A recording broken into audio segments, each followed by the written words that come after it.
Hi y'all, it's me.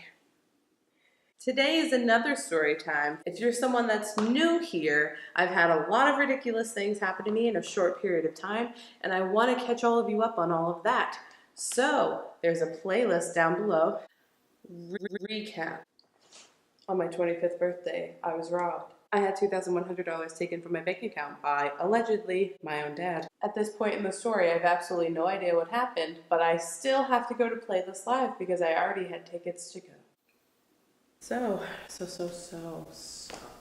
Playlist Live happened in April, as you all probably know, and I got to go. The major story is about the two major YouTube influencers that I met while I was at Playlist. Let's get into the first influencer, which was on the first day, and his name is Steven Mango. So y'all, this is Saturday morning, Friday night, got to the hotel, checked in, went to sleep. Saturday morning, I'm getting ready, putting on my makeup, doing my hair, getting ready. And I'm watching a Steven Mango video. This is not even a lie, this is real. And then I had it happen in real life. It was so meta, it was very confusing.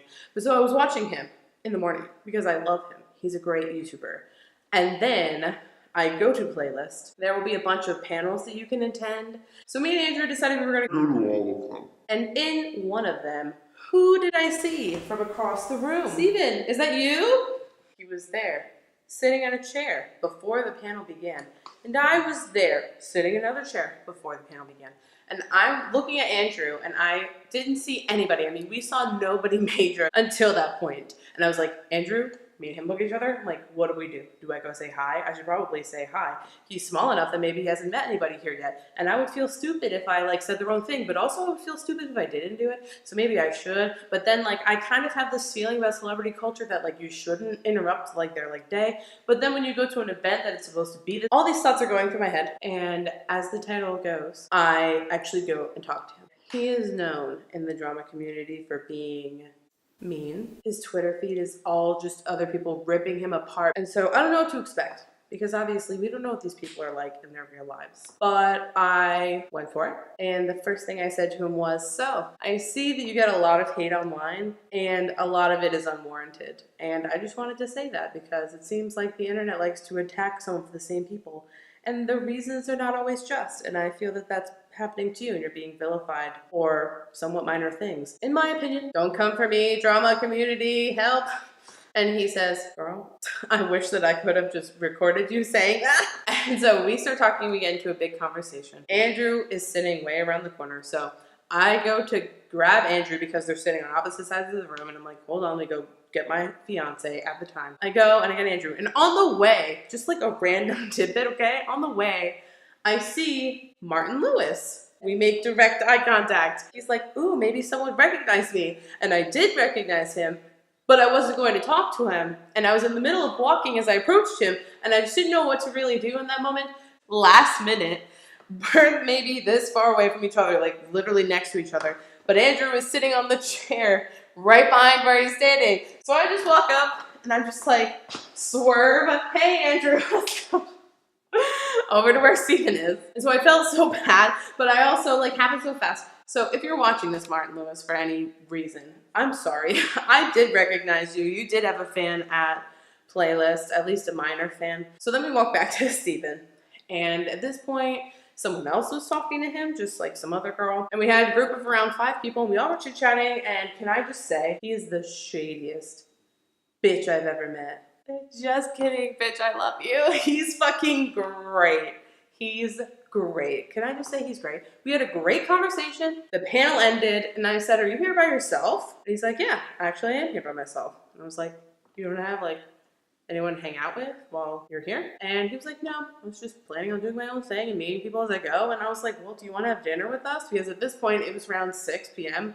Me and Andrew were starving. We went to literally every panel throughout the day. And in my mind, I'm like, how dope would it be to actually go out to dinner with one of the YouTubers that I was literally just watching today? What? Playlist? What? From there, it's slightly awkward, right? Because you feel kind of like you know them because you watch them all the time, right?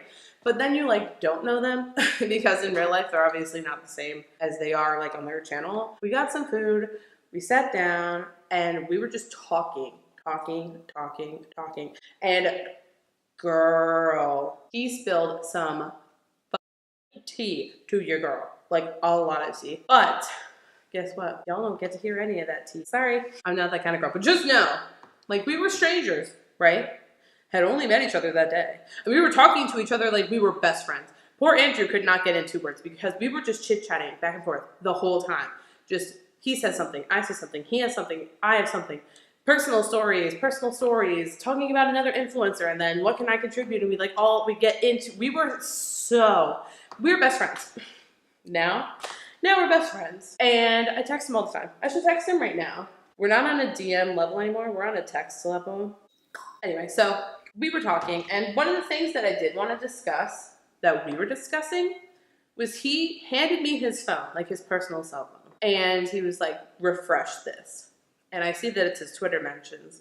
And so I'm reading, and I'm reading, and I'm reading, and every single one is, fuck you, Mango Tea, you're a piece of shit, Mango Tea, you deserve to die, Mango Tea, you shouldn't have a YouTube channel, your subscribers hate you, we hate you. I am scrolling. I'm scrolling through hundreds, and every single one is shady, every single one is mean, every single one is hate. And then I refresh it after maybe 2 minutes of scrolling, and it's over 100 more. I was doing a live feed, basically, of his Twitter mentions, and it was never ending. I'm mostly a neutral person when it comes to drama world because I just like to like everybody, and I like to not have problems with anybody. But on top of that, I just want to say, in regards to any of Steven's previous drama, none of it has anything to do with me because I wasn't in the middle of those arguments or discussions or whatever. Like, I'm an outsider looking in, so how can I judge? Based on a personal level, because now that I know him, I can't judge fairly because I know him. You know what I'm saying? Like, I'll give commentary on certain things that I don't have the inner workings of, but I feel like it's not fair for me to do with this because I know him now. So he doesn't deserve to get hate. Nobody deserves to get hate like that. I was honestly appalled to see how much, the sheer volume. I'm like, how do you handle this every single day? That is so much to handle in a day. Wild. Not fair, just not fair. So then the night ends, we split up, we go back to our hotel rooms, and we decide we're gonna meet up the next day. So we meet up the next day, we're together almost the whole day. We separated at some points, but we're friends. We became friends throughout this whole weekend.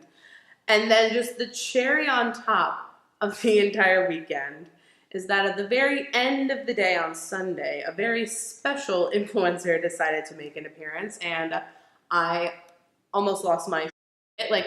Meeting Steven was cool, so cool, just because of him, not the number of subscribers or his channel or his background or whatever, just him being him is so cool. He's super nice. And then I stumbled upon someone incredibly famous on the internet, and holy shit, you guys. So okay, we're sitting there, right? It's the end of the night on Sunday, and we're outside, and most of the other people have cleared out, and all of a sudden we hear screaming from inside. So meanwhile, we're outside by the pool. We hear screaming from inside the lobby, shrieking. You can't audibly make out what they're saying.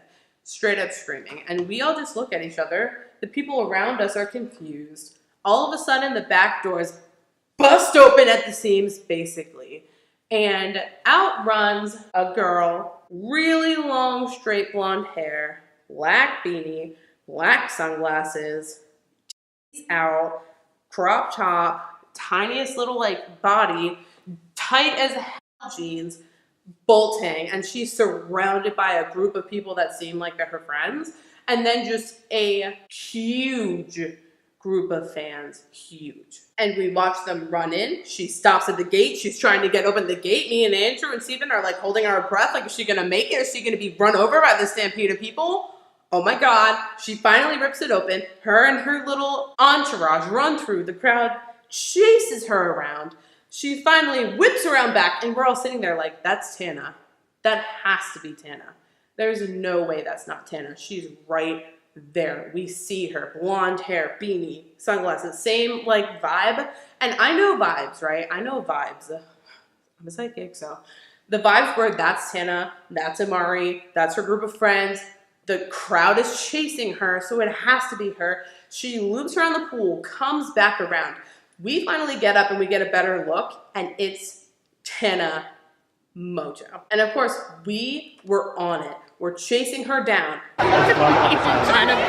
We're shoving other people out of the way. We've got our vlog cameras out. We're ready to go. We're ready to meet this girl. The people in the crowd start to disperse. We're getting closer. They hit the elevator, trying to push the button to get up, and we reach them. And it was Tana Mojo. Tana, can I interview you for my drama channel? Tana. But actually, we've cornered you, Tana. It was a Tana Mojo imposter. Got him, bitch. This whole story is clickbait. I didn't actually meet Tana. I didn't actually meet Steven. Just kidding, I actually met Steven. But I didn't actually meet Tana. That all was a lie. But we thought that it was her up until we reached her and we saw her because she was very tall and just didn't have the right frame. And she turned around and started to talk to us, and she didn't have the right voice because Steven was saying, like, I'm Mango T, I want to interview you. Let's talk for my channel. And she turns around like, clout somewhere that I can reach it? And we were like, okay, basically Tana. We still managed to get footage of fans trying to take pictures with her, thinking that it was the real Tana. Which was pretty wild. That's the extent of my trip to Playlist Live. I have a BFF for life, and Steven now, me and him. I have a husband for life, me and Andrew. If I'm going in chronological order, the following video is going to be talking about graduating from college and how my college tried to keep me from walking at my graduation. I'm talking for way too long. Subscribe, and if you dare, come back tomorrow for this. Xander's gonna get a promotion at his job in the next year. Magic 8 Ball. Yes! Noodle is yes. Oh my god. She went directly to yes!